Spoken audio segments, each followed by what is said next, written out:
Hi everyone, I'm Jonah Garcia, and today I have the privilege of interviewing the person behind one of Houston's most renowned graffiti pieces, Be Someone, which also happens to be what he goes by. It's painted above a freeway on the side of train tracks and is seen from below by hundreds of drivers each day. In this interview, we discuss his decision to stay anonymous, how he put it up, and why he takes the risk that most won't. You can find him on Instagram at BeSomeone and support the movement by buying merch from his online store at besomeoneco.com. Go check him out and hope you enjoy the interview.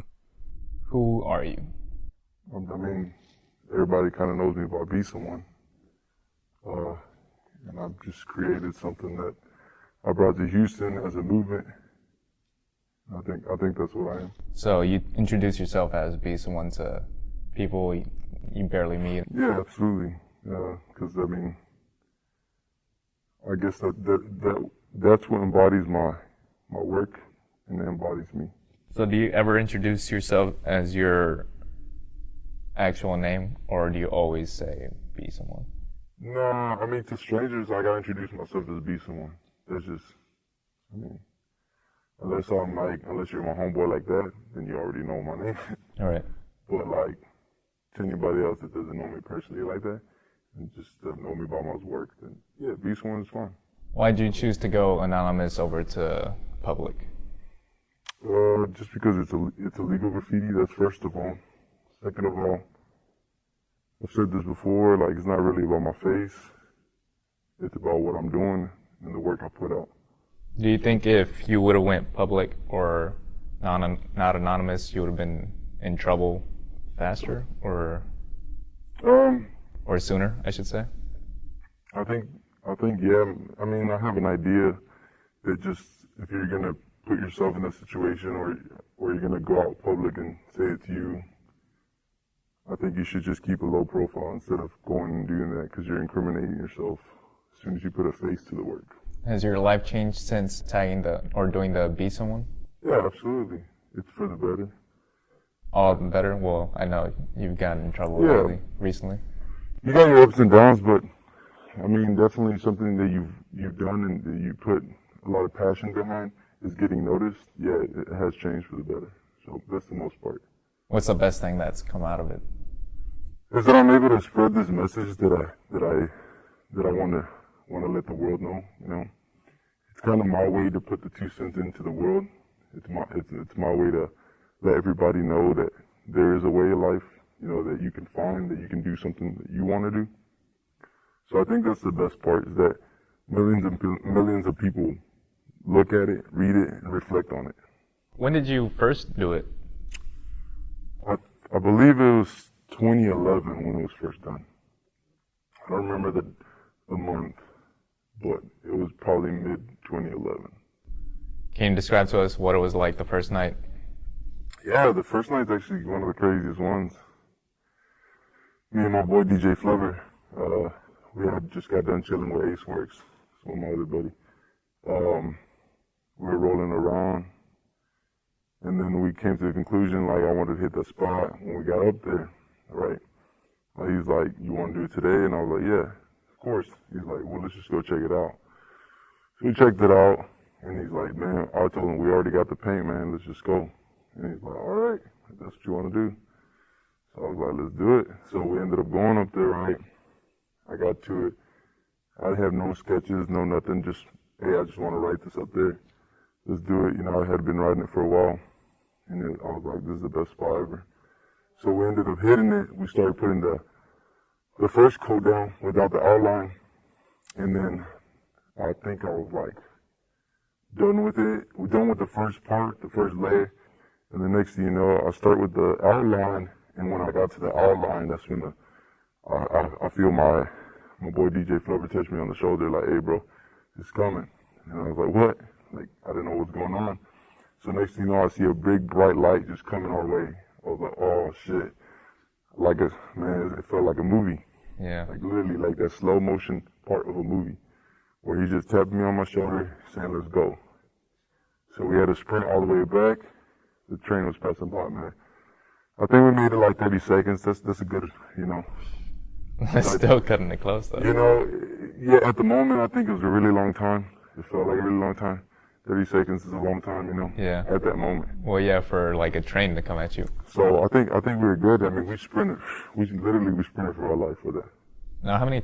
I know it's been repainted like several times. How many times have you had to go back to repaint it? I think we're at like 5. I think we're at like 5. I mean, I could probably sit and count, but yeah, I think 5. Do you take it personally when someone paints over it? Well, yes and no. Because I think they just want to, you know, cause an effect to it, you know. I think they just want to mess with the period. I don't think they understand that there's somebody behind it. I don't think they understand that there's a whole movement behind it, you know.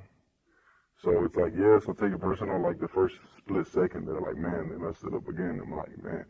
But then again, I remind myself, like, they don't really know what I'm doing. They don't understand what I'm doing. So it's just them being them, you know. Mm-hmm. How did you feel the first time whenever you heard someone painted over it? I was a little upset, just because I know I have a lot of feelings tied to it, you know, just running the risk of almost getting hit, stuff like that. It's like, it gets you aggravated just because you have to go up there again and run the same risk again. It's like...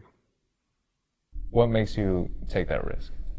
I think that was just my passion for it. I love it. I love leaving a mark. Like I said, it brings me into existence. It brings the whole movement into existence. And it just lets people know, like, that's the way I see it. It just lets people know that they can do something with their life. How quick did you know that someone had painted over it? Oh, man, it's a matter of hours. It's a matter of hours because, I mean, like I said, there's a social media, so social media lets you know right away. And if I don't know yet, then somebody else knows. Somebody that's been following me or knows about me, or is just a friend. So it's pretty quick to find out. Is it just through people passing through the train tracks that see it butchered and then let you know? Yeah, that's the number one way we know. Yeah. Other than that, if it pops up on social media, then that's how we know. I know you said you didn't put much thought into or take much preparation into before you put it up with DJ Flubber, but did you beforehand, or did you just go for it? Like putting it up there, we didn't take that much preparation. No, what I was already doing with the whole Be Someone thing, yes, I thought about that before. I thought about why was I going to write that. How long were you thinking about it? I mean, I had been thinking about it for a year, you know, because I just like graffiti, period. Like I said, I used to just write some random stuff, you know, something that doesn't mean anything to anybody. And I just keep playing around with it, and one day it just took off. I just started writing everywhere. Did someone say it, or how did it resonate with you? Or you it just came to my head. It came to my head, you know. I guess the idea comes from, you know, coming from the hood, coming from poverty, trying to move up in life, trying to do something, you know, that all comes to mind, and it's just like, man, I want to be someone in your life. I want to be someone, you know. So it's more like a mantra for yourself as well? Mm-hmm. Absolutely, yeah. When you first painted it, did you think it would get as much attention as it did? No, not at all. I just knew that it was going to be up there. That's all I knew. Was that every time I put something up, I know it's going to be there. I don't know how long, but I just know there's at least that one person that's going to read it. You know, it could change their life. It could change their aspect at the moment. It could change it for a lifetime. So I think that's what drives me to keep doing it. If the city of Houston gave you permission with no consequences to put another message out, where would you put it and what would you put? I'll definitely just keep putting Be Someone. I'm not going to change that. The Be Someone is pretty universal. It's pretty broad. So it doesn't just trigger one age group or a certain ethnicity or anything like that, you know. So I definitely put Be Someone again and again and again. Depending on spots, I mean, anywhere I can. If it's legal and they're going to give me permission, I'm going to do as many spots to give me. Have you been caught and had to face any consequences while doing your art? Yeah, I had two counts of graffiti-related incidents. And how they ended up? And my consequences, and I take care of them. That's all I can say. Okay. So you have a clothing line now based off the Be Someone brand. What made you decide to venture into fashion?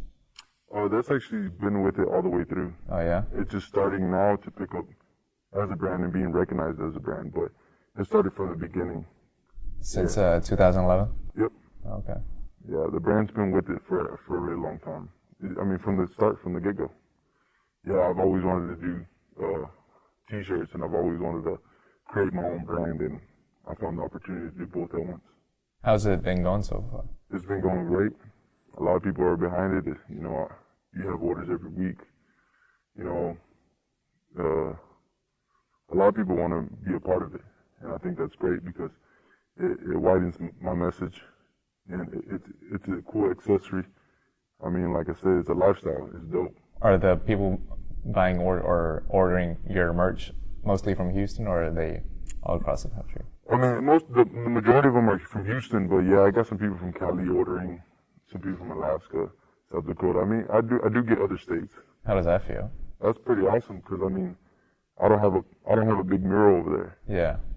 so it's like a small little billboard walking around, which is pretty tight because you're at least gonna get 10 people looking at that person wearing it. When you first did the Be Someone, how did your family react to it? Oh, they didn't know about it. Oh, how long was it? How long had it been before since they found out? Man, until it started booming, until they started seeing a bunch of pictures everywhere, until they started seeing they connected my brand while I was printing my T-shirts with the piece. They're like, "What's going on here?" And then we just let them know, "Yeah, that's me." They started to connect the dots. Started connecting the dots. What was their reaction? I mean, they're surprised, but they're also like, "Man, why you doing illegal stuff like that?" You know, parents are parents. You know, they want to keep you they want to keep you in the straightaway. So you got a little in trouble here and there, but it's not a big deal. For the most part, they support it. What are your future plans? I want to do some charity work in the future that goes with my brand. I want to do as much as I can to keep that positive message just vibing everywhere, you know. I want to travel. I want to see if I can do some other stuff in different cities. Eventually just paint anywhere I can. What kind of charity work would you want to do? Man, I think I got an idea of trying to push the arts forward, you know. I think just because, you know, art has helped me, so I think art can help somebody else. So if I can do some charity work when it comes to like funding, maybe, you know, certain schools if they don't have supplies and stuff like that, hopefully soon I can do something like that. I mean, but any charity work, man, anything that I can help and do, you know, you do a little bit here and there, but it's not really like a big organization or anything like that. And that'd be nice to get it up there to where we got a lot of people behind it. All right. Well, I think that's it, man. Appreciate your time. No problem, man. That concludes my interview with Be Someone. Thanks for listening. And you can check me out on Instagram and Twitter at Jonah M. Garcia, JONA MGARCIA. Special thanks to Randy Ramsey, Tiffany Jacobo, Joseph Perez, Ruben Castillo, Austin Soto, Albo Rosales, and Domingo Morales. Thank you.